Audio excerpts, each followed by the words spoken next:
Lionel মেসিকে যে কোনো মূল্যেই হোক আমাদের ব্রাজিল দলে নিয়ে আসতে হবে। যদি মেসিকে ব্রাজিলে নিয়ে আসতে পারি তবেই ব্রাজিল বিশ্বকাপ জিততে পারবেন। এমনটাই দাবি করেছেন ব্রাজিলের president Luiz Inacio Lula da Silva. প্রিয় দর্শক, এখন প্রশ্ন আসে, মেসি কি তবে আর্জেন্টিনা ছেড়ে ব্রাজিলের হয়ে খেলবেন? ফুটবল বিশ্বে ব্রাজিল আর্জেন্টিনার দ্বৈরথ বহুদিনের। এই দুই দলের খেলা মানেই রোমাঞ্চ। ম্যাচের পরতে পরতে বিরাজ করে উত্তেজনা। এই দুই দলের খেলোয়াড়দের নিয়ে সমর্থকদের মধ্যে আগ্রহের শেষ নেই। অনেকে ব্রাজিল কিংবদন্তি পেলের নাম উচ্চারণ করে গর্ব করেন, আবার অনেকে আর্জেন্টিনার ম্যারাডোনার প্রশংসায় ভাসেন। তবে এবারের বিশ্বকাপে লিওনেল মেসির দুর্দান্ত পারফরম্যান্সের পর যেন সুর বদলেছে ব্রাজিল শিবিরেও। মজার ছলে হলেও আর্জেন্টাইন মহাতারকা লিওনেল মেসিকে ব্রাজিল দলে নেওয়ার ইচ্ছা প্রকাশ করেছেন ব্রাজিলের president Luiz Inacio Lula da Silva. বিশ্বকাপের চলতি আসরে নিজেদের প্রথম ম্যাচে জিততে পারেনি পাঁচবারের বিশ্ব চ্যাম্পিয়ন ব্রাজিল।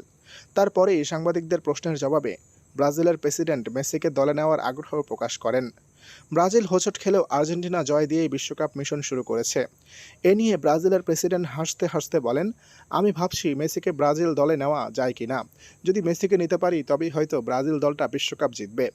ব্রাজিলের প্রথম ম্যাচের ফল নিয়ে দেশটির প্রেসিডেন্ট বলেন, যখনই ব্রাজিলকে নিয়ে সবাই সন্দেহ প্রকাশ করে তখনই তারা বিশ্বকাপ জেতে।